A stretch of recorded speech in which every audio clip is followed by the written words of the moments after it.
you very much. Ladies and gentlemen, it is an honor for me to be here at the Italian Institute for International Political Studies, one of the top think tanks in Italy and worldwide. I know that 2019 marks the 85th anniversary of the establishment of this institute. During its decades-long activity, combining policy-oriented research with an equally significant commitment to education, the Institute has gone through a volatile period of history, bringing its contribution to policy making worldwide. So, once again, thank you for the invitation to address this audience. Ladies and gentlemen, I have no doubt that all of you here have heard about the non-violent, peaceful Velvet Revolution that happened in Armenia in April 2018. This revolution, being inner-driven without an outer support, was the hope of the Armenian people to reject decades-long era of corruption and fraud to establish the rule of law over the rule of power. Having assumed the responsibility to lead marches of protests, I clearly realized that in the history of the Third Armenian statehood, there has never been a time of greater promise and at the same time a potential peril. I clearly realized that I had no right to let all those people down, women and men, the young and the old, who were following me. We started a march of protests walking from Armenia's second largest city, Gyumri, to capital Yerevan. With every step bringing us closer to the capital, the responsibility was rising at twice the speed. And we succeeded. The Armenian people proved that they are strong when they are mobilized and united. With the Velvet Revolution, we managed to return the authority into the hands of the people. The next thing we did was the snap parliamentary election. Last December, we had parliamentary elections that were defined by our international partners as free, fair, democratic, and competitive. This was the first parliamentary elections in our country, the official results of which were not contested in constitutional court, and the first parliamentary elections, the results of which were unanimously adopted by all political forces and the public at large. After the elections, I clearly realized that the expectations of the people were very high. The promise of the revolution was quite big. We needed to translate the energy and excitement generated by wide-scale mobilization into the work of building democratic institutions. No doubt that in terms of value and aspirations of the people, democracy has won a landslide victory in Armenia. Today, democracy has already become a part of our identity. However, we realize that we need to strengthen democracy institutionally in order to make it irreversible. We need to protect democracy from those who want to make a revenge and turn the clock back. With this end in view, we launched reforms aimed at ensuring the rule of law, accountable governance, protection of fundamental rights and freedom. Today, in our reforms, we put emphasis on building our institutions, and the judiciary in this regard is of primary importance. It is well known that without a truly independent judiciary and public trust toward the judicial system, it is not possible to establish a fully functioning democracy and the rule of law, but that trust has to be earned. It has been broken for a long period of time and needs effort to be repaired. With the help of our international partner, we are on the track of earning it back. In this context, I want to emphasize the role of the European Union, which has become Armenia's primary partner in institution building and in implementing our reform agenda. The comprehensive and enhanced partnership agreement between Armenia and the European Union is of a particular importance to the end. It is noteworthy that the SEPA is a reform-generating tool, and the fulfillment of its provisions entails qualitative changes in many areas of our society. Dear friends, Italy is one of the historic bridges bounding Armenia with Europe.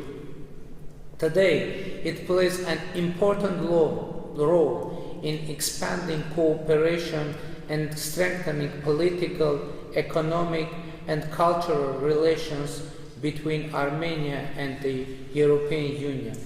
We value our friendly relations with Italy and intend to make every effort to move them even stronger and more substantive.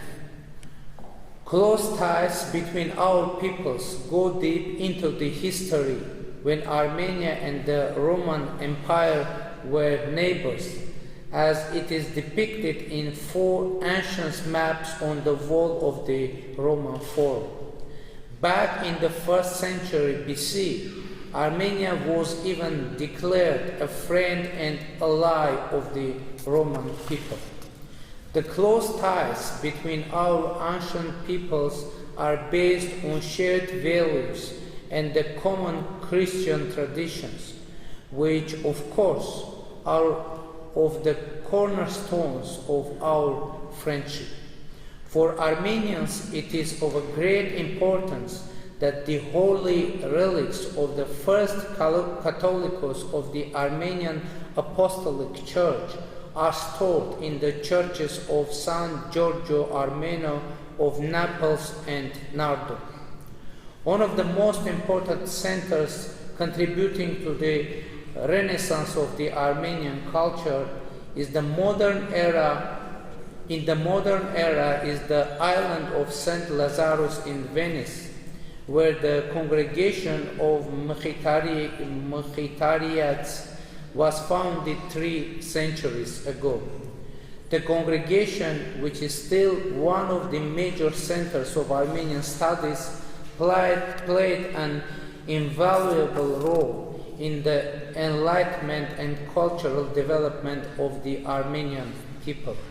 It is yet another subject of common pride for us and Italians. This series can be continued indefinitely. Traditional friendship between our peoples have created strong foundation for the development of cooperation between our countries. Today, we are determined to do everything possible for further deepening our relations. Trade and economic cooperation is an important component of our relations. Italy is Armenia's second largest trade and economic partner among the European countries. In the first 9 months of this year alone, trade between the 2 countries increased by 14%. The comprehensive and enhanced partnership agreement between Armenia and the European Union and Armenia's participation in the Eurasian Economic Union open up additional prospects for the development of cooperation between our 2 countries. The Armenian-Italian community is undoubtedly another factor contributing to our cooperation. We are grateful to the Italian government for taking care of the Armenian cultural heritage existing in Italy. And last but not least, we are grateful for the decision of the Italian Chamber of Deputies to recognize the Armenian genocide in April this year.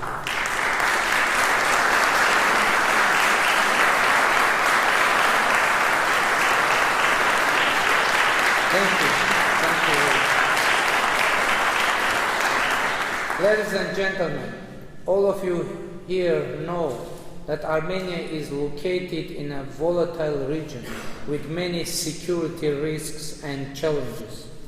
Unresolved conflicts which are producing ongoing tension, an arms race and hate politics are still alive in the South Caucasus. 30 years after the fall of the Berlin Wall, 2 out of 4 Armenian borders, those with Turkey and Azerbaijan, have remained sealed for about 3 decades. By refusing to establish diplomatic relations with Armenia and overtly assisting Azerbaijan against Armenia and Nagorno-Karabakh, Turkey remains a serious security threat to Armenia and the Armenian people, who experienced the first genocide of the 20th century in Ottoman Empire and continue to face the fierce denial of truth and justice. Although the 2 other borders with our friends Georgia and Iran are open, however, in terms of economic efficiency, they can be considered only half open.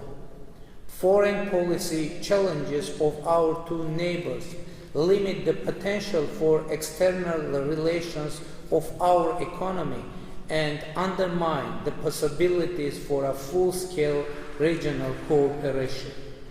But the biggest security challenge for us is the Nagorno-Karabakh conflict. It still remains unresolved, becoming a source of permanent tension and threatening to escalate into another outbreak of hostilities. Anyone interested in Nagorno-Karabakh conflict should know the background of this conflict. This conflict is not a territorial dispute, as some have tried to present it in a simplified way. It is about the right to self-determination, human rights, and the physical security of the people that live there. The roots of the conflict date back to early days of Soviet Union, when an Armenian region with 95% of Armenian population was assigned to Azerbaijan by an arbitrary decision of the Communist Party.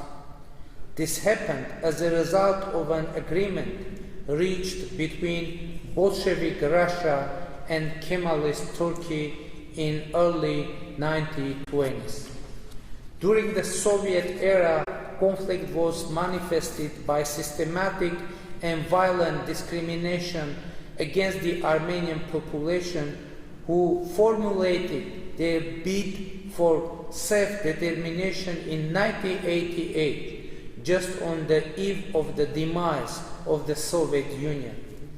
In response to the aspiration of the Armenian of Nagorno-Karabakh, the authority, by the way, lawful aspiration, the authorities of Soviet Azerbaijan undertook severe measures to crack down on this movement with the use of police force.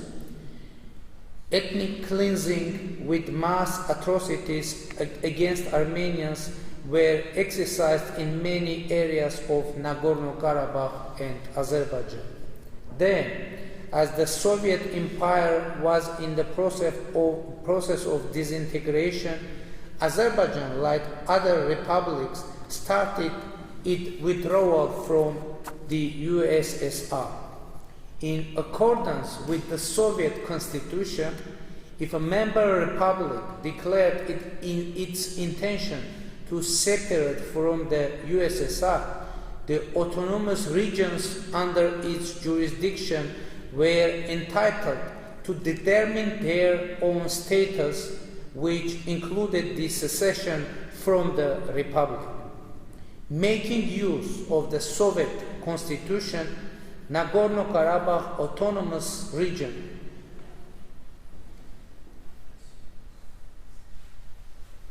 exercised its right to self-determination and to gain independence both from Soviet Union and Soviet Azerbaijan.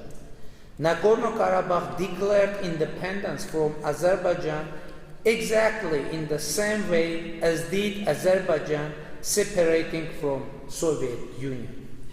This time, Azerbaijani authorities used military force against Armenians of Nagorno-Karabakh. They waged a full-scale war, threatening the very existence of the people of Nagorno-Karabakh. In response to the existential threat, the Armenians, who constituted about 80% of the total population of Nagorno-Karabakh, resorted to self-defense. They succeeded in protecting their land and made Azerbaijan come to the terms with the new situation. As a result, a ceasefire agreement among Azerbaijan, Nagorno-Karabakh, and the Republic of Armenia was signed on May 12, 1994. The negotiation process on the settlement of conflict was initiated back in 1992, even before the ceasefire agreement was signed. The OSCE Minsk Group, mandated by the international community to mediate the conflict resolution, defined that there were three parties of the conflict, three parties: Azerbaijan, Nagorno-Karabakh, and Armenia. This fact was reaffirmed by many international documents of early 1990s. Indeed, for a long time, Nagorno-Karabakh participated as a party of the negotiation process. In early 1990s, even a number of meetings were held between the leaders of Nagorno-Karabakh and Azerbaijan, as well as the Minister of Defense of Azerbaijan, Nagorno-Karabakh, and the Republic of Armenia. By the way, a prominent Italian politician and diplomat, Mario Raffaelli, who rendered a lot of efforts toward normalizing the situation in the region, was the chairman of the Minsk Conference, the first international officer charged to deal with the conflict in early 1990s. Minsk Group meetings, which among the others two parties to the conflict were also attended by the elected representatives of Nagorno-Karabakh, took place in Rome, in capital of Italy. Unfortunately, despite the decades-long efforts of international mediators, the Nagorno-Karabakh conflict still remains unresolved. What are the reasons behind this situation? First and foremost, Azerbaijani authorities refused to negotiate with the representative of Nagorno-Karabakh. They claimed that Nagorno-Karabakh should be considered an indivisible part of Azerbaijan. But this is really a very odd position. On the one hand, Azerbaijani authorities want Nagorno-Karabakh to be a part of their territorial integrity. On the other hand, they do not want to conduct a dialogue with the representatives of Nagorno-Karabakh. Is this not a somewhat weird? What does this position mean? It means that Azerbaijani authorities, in fact, do not want to negotiate with the people of Nagorno-Karabakh just because they only want the territories but not the people. To be more precise, they want territories without the people. It means that they hope to resolve the conflict by military means, occupy the territory of Nagorno-Karabakh, conduct ethnic cleansings, and get rid of both Armenians and the problem itself. Military solution is not ruled out. That was a typical statement made by President Aliyev of many occasions. Anytime we can solve this issue by military means. That was the statement made by President of Azerbaijan Ilham Aliyev in January 2017 at the government meeting discussing the economic development of the country. We will increase our military power, and I believe that it is one of the most important factors on the negotiation. That was the statement made by President Aliyev on November 5, 2018. On another occasion, on December 17, 2018, he said that, I quote, "Our military forces and our power are the key factors among all factors for the resolution of the Nagorno-Karabakh conflict." End of quote. Indeed, there are many reasons to believe that the Azerbaijani authorities are preparing their society to a war. This is why they are inflaming anti-Armenian sentiments among their people. This is why they are spending enormous resources on armament. This is why the anti-Armenian hate speech has become actually official policy in Azerbaijan. This is why Armenophobia became a state policy in Azerbaijan. I will bring some concrete examples of that policy in action. Any foreigner who visits Nagorno-Karabakh is blacklisted by Azerbaijan. This list already includes more than 850 people. Citizens of any country who bear an Armenian surname or suspected to have Armenian ethnic origin cannot enter Azerbaijan. This was the case with a Bloomberg journalist of US citizenship, Diana Markoyan, who was banned to enter Azerbaijan in 2011.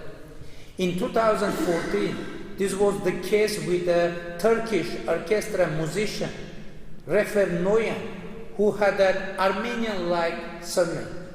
In 2016, it happened with an 8-year-old child, Luka Vartanya, and in 2018, with an 80-year-old pensioner from Russia, Olga Barseva. In 2017, a woman of Armenian descent with her 4-year-old child was kept in the airport of Baku for 3 hours and then deported.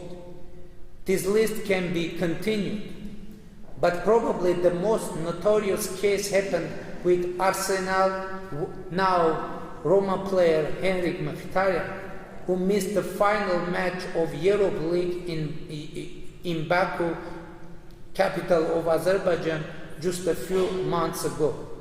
Azerbaijani authorities even banned t-shirts with Mkhitaryan's name, and people wearing them were stopped by the police on Baku streets. This policy sometimes has even ridiculous manifestations.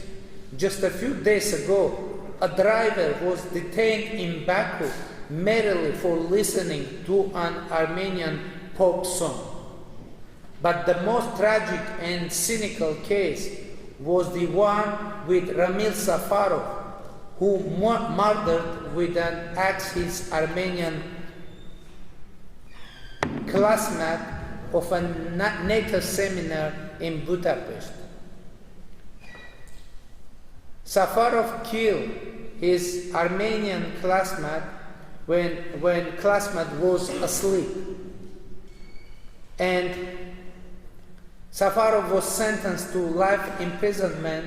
Then extradited to Azerbaijan by the Hungarian authorities and returned to Azerbaijan, he was greeted as a national hero, pardoned by President Ilham Aliyev and released, promoted in military rank and gifted an apartment.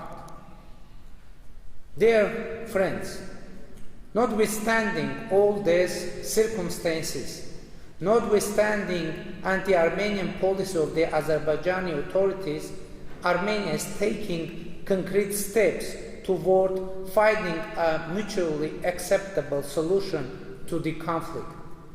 With this end in view, about 1 year ago, I publicly stated that any solution to the Nagorno-Karabakh conflict must be acceptable for the people of Armenia, people of Nagorno-Karabakh, and the people of Azerbaijan. I was the first Armenian leader who voiced such a position, and I was heavily criticized in my country for such a formula which places the three parties of the conflict on an equal footing. Nevertheless, I strongly believe that this is the only way to the peaceful and lasting settlement of the conflict, because it offers a possibility for compromise, mutual respect, and balance. In order to move forward, I expected a similar statement from Azerbaijan. Should we hear such a statement from President Aliyev, this would be a real breakthrough in the negotiation process. However, the highest authorities of Azerbaijan remain on their position, which aims at a solution of the conflict acceptable only for the people of Azerbaijan. It gives me an additional reason to believe that Azerbaijan is nursing hopes to resolve the conflict by military means and doesn't want to find a solution at the negotiation table. However, the Azerbaijani authorities should understand that there is no alternative to the peace talks and the peaceful solution to the problem. First of all, it is absolutely useless to speak with Artsakh, with Nagorno-Karabakh and Armenia in a language of threat. It's a path to nowhere. Azerbaijan once tried to speak the language of violence force with the people of Nagorno-Karabakh and faced serious consequences despite its huge superiority over Nagorno-Karabakh in terms of both population and the armament. Attempts to avenge this military failure will not lead to anything good. A military escalation in our region will have disastrous consequences with even a global impact. Apparently, Azerbaijan being engaged in hostilities would provide a fertile ground for those terrorists who lost ground in Syria and Iraq and now are looking for new territories to set up their operations. Geographically, Azerbaijan could become a perfect basis for them to penetrate in all four directions, to the south, to the north, to the east, and to the west. Dear friends, the Nagorno-Karabakh is a very complicated and painful issue for the peoples of the region. It is impossible to settle it without hard and consistent work, without a compromise, mutual respect, and balance. But if we took responsibility for the future of our peoples, we must make efforts to achieve real changes. I mean, government of Azerbaijan, government of Nagorno-Karabakh, and government of Armenia. We are sincere in our aspiration for peace in the region and are open for dialogue to reach a solution to the conflict which will be acceptable for people of Armenia, for people of Nagorno-Karabakh, and for people of Azerbaijan. This is our approach, and we are ready to negotiate on the basis of this new paradigm. Concluding my speech, I would like to tell you that before coming to you, I went through the website of the Institute, and one of the headlines of the discussions you had caught my eye. I read as follows: "Ink is better than blood." There was enough blood in this conflict. We need ink and firm hands to put an end to it and to bring peace to the peoples of our region. Thank you for your attention. Now I'm ready for your questions. Thank you very much.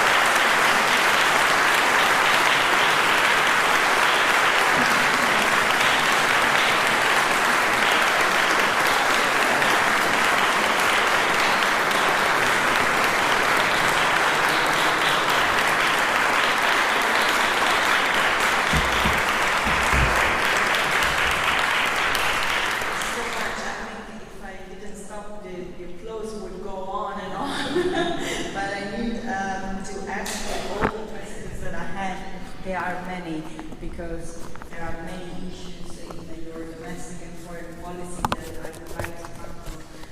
The first question would be a more general question about the internal challenges that Armenia has to face.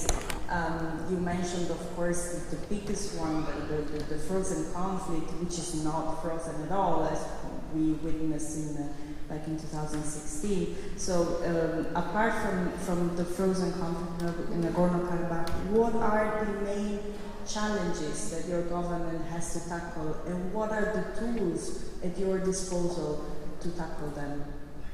Thank you very much. I would mention only one major challenge for us, and from my point of view, most important challenge. As I said, now Armenia is a democratic country, definitely. But I think that our democracy now is kind of emotional democracy, and it like a vague democratic. Now we have democratic emotional wave after our non-violent, peaceful revolution that took place in 2018.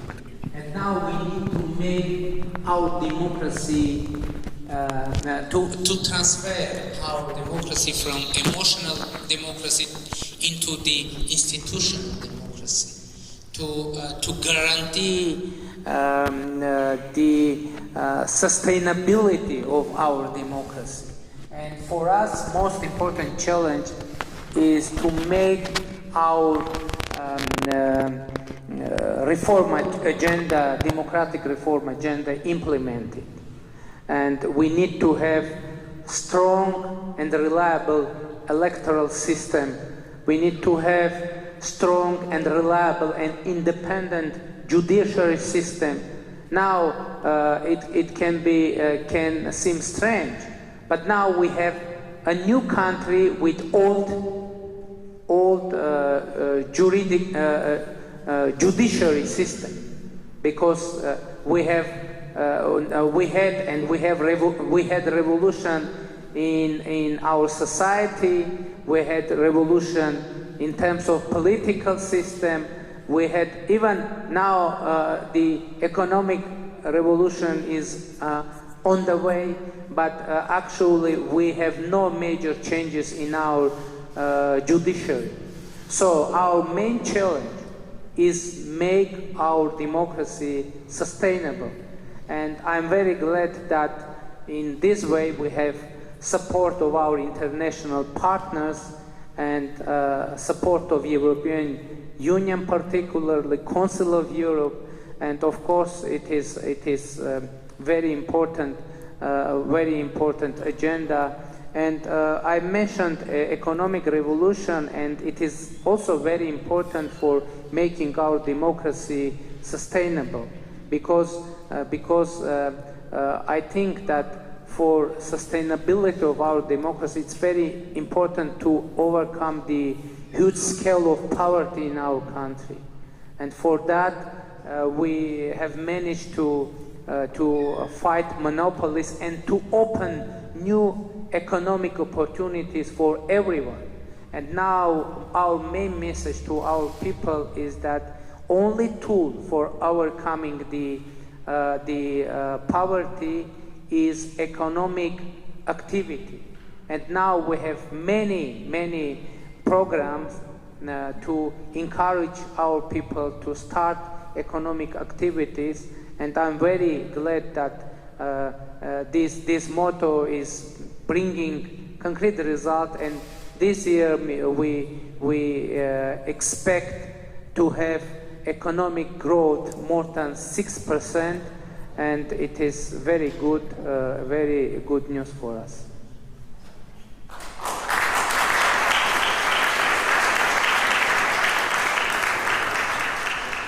Well, you mentioned the important role that external actors play, and especially the EU, and you mentioned also the SEPA agreement.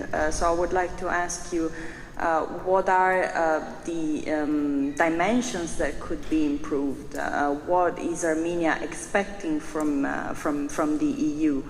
And linked to this, I would like to ask also a question from a follower on Twitter who's asking about Armenian aspirations to join the EU. Do you think that your country, similar to the neighboring Georgia, has also EU aspirations, or how do you see the relations with the EU evolving in the future?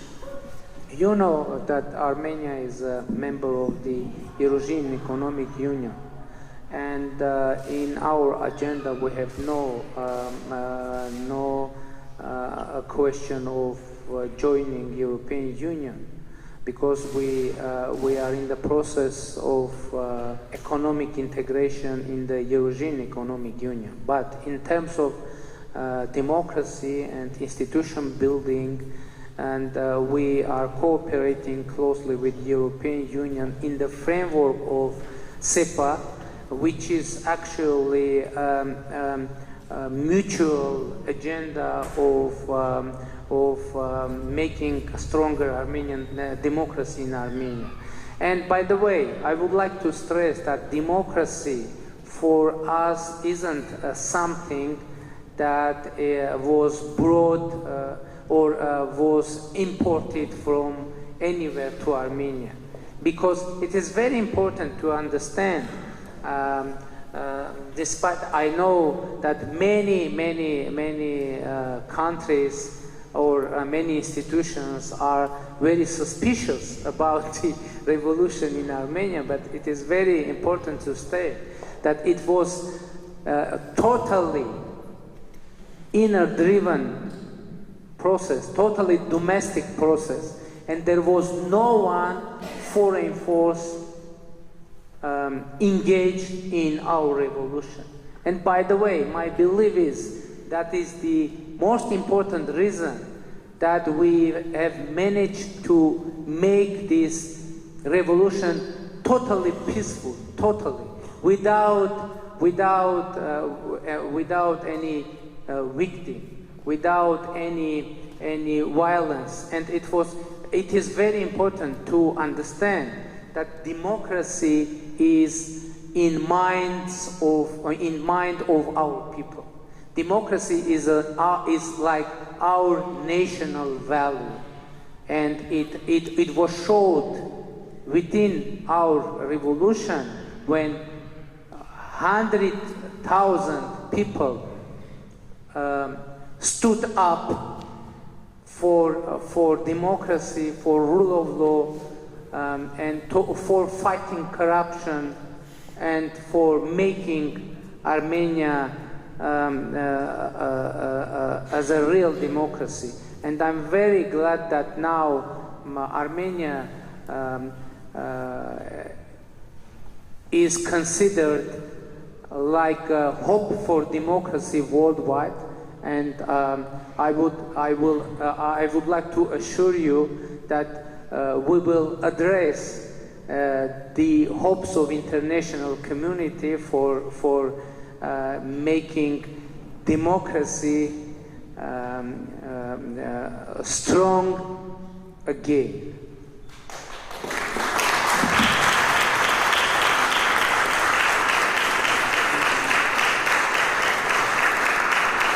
So let's talk about another international player which is very important, not only in Armenia, the US. And recently the US's government recognized the Armenian genocide.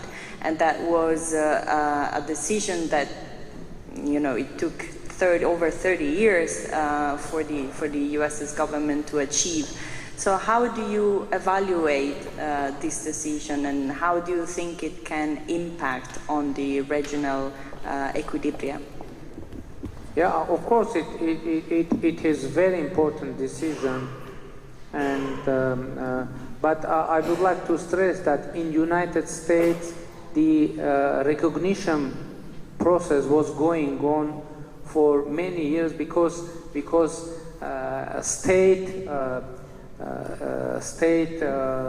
senates and houses were recognizing the Armenian genocide, and if I'm not mistaken, all 49 states have recognized the Armenian genocide at the moment when House of Representatives recognized the Armenian genocide. And of course it is very important decision, and I would like to stress that the international recognition of Armenian genocide isn't only the matter of recognition of history or the issue of the historic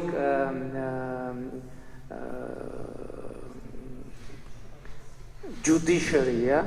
It's also a matter of security and genocide prevention movement, global movement. And for us it is a very important tool for international security and stability. And of course I hope that this decision of House of Representatives will trigger a new wave of international recognitions worldwide of Armenian genocide, because I think it is very important for prevention of possibly future genocide in our contemporary world. And you can see what's going on in Syria, what's going on in Near East. It is we had there some expression of genocide-like actions against Yazidis. The genocide of Yazidis happened there, and we need to prevent further genocide, and for that very important to recognize the genocide that unfortunately already happened. And in this decision in the US, we saw that the Armenian diaspora played a great role, especially some members of the diaspora, of course, the most famous being Kim Kardashian.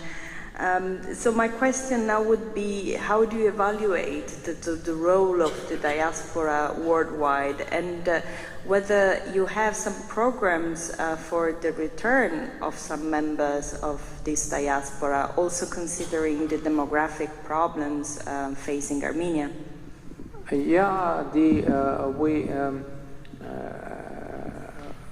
great repatriation is a very important point in our government program, and we hope to be able to start such a process to bring Armenians back to Armenia. But you know, it's very important to understand that it isn't. We don't mean that all Armenians should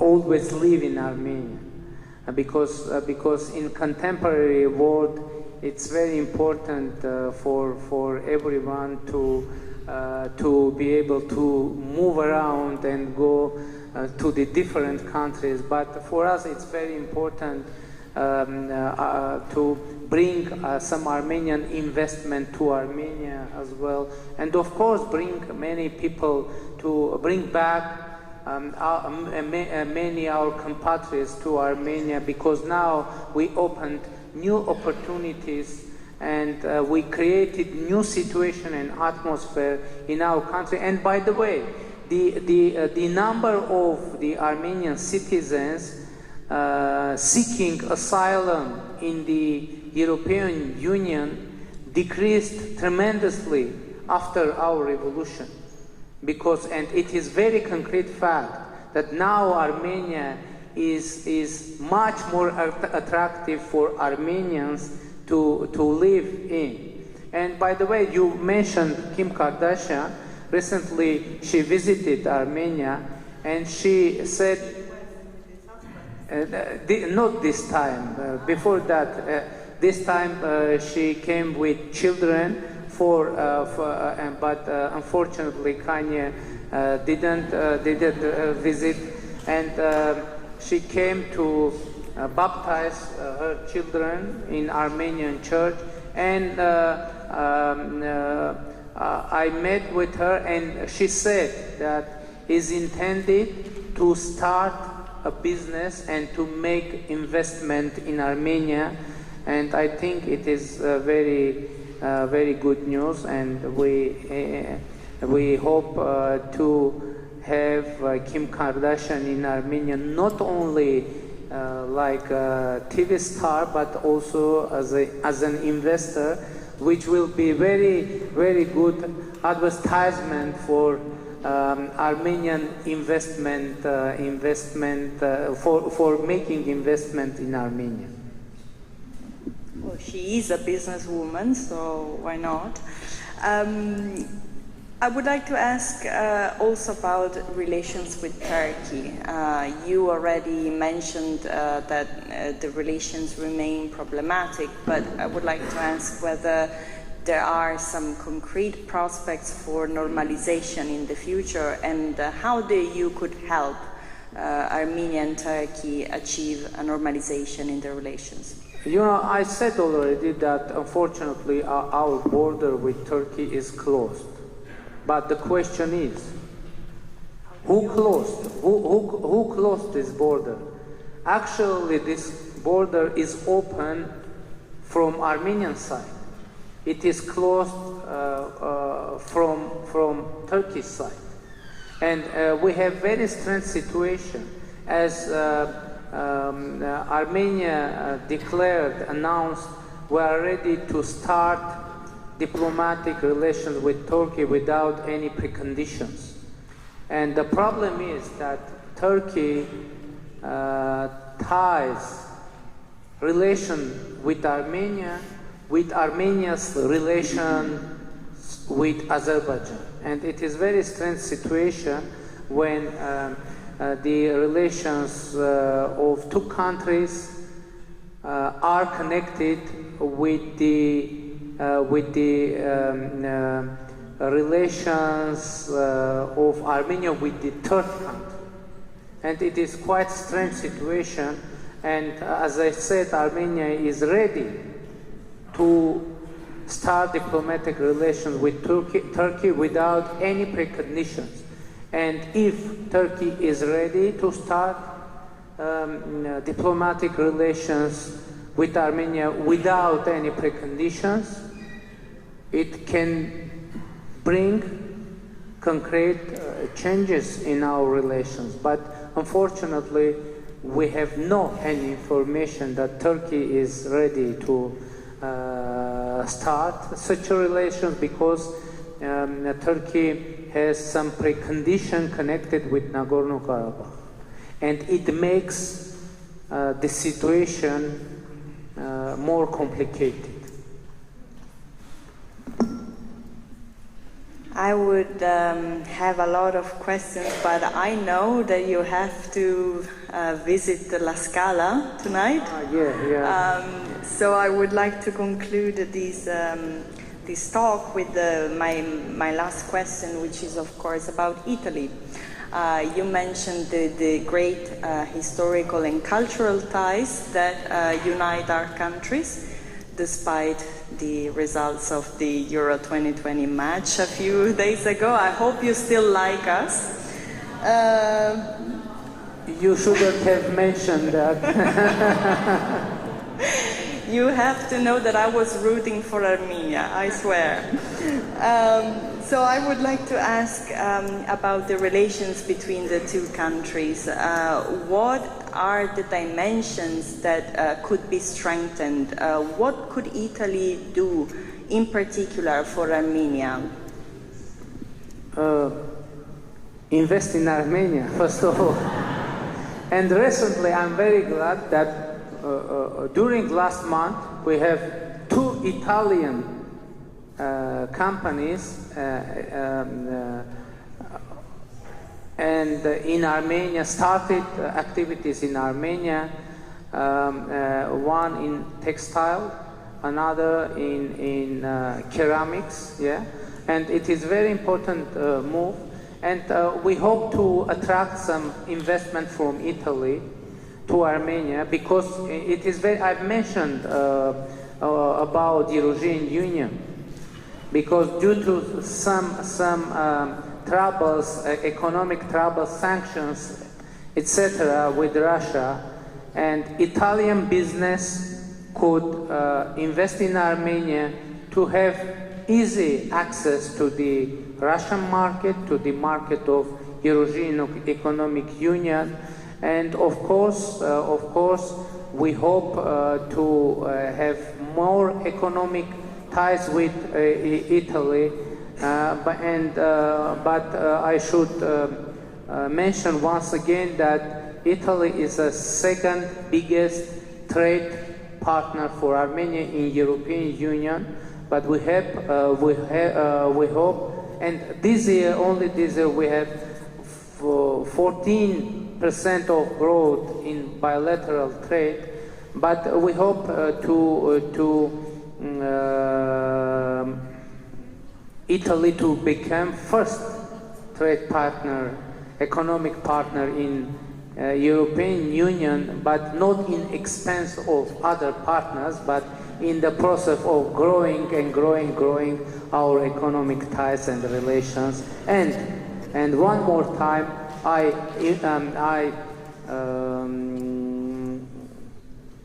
invite Italian business and investors to invest in Armenia, to invest in New Armenia, where there is many good opportunities, new opportunities, and we will guarantee the security and success of all investment in Armenia. So welcome to Armenia.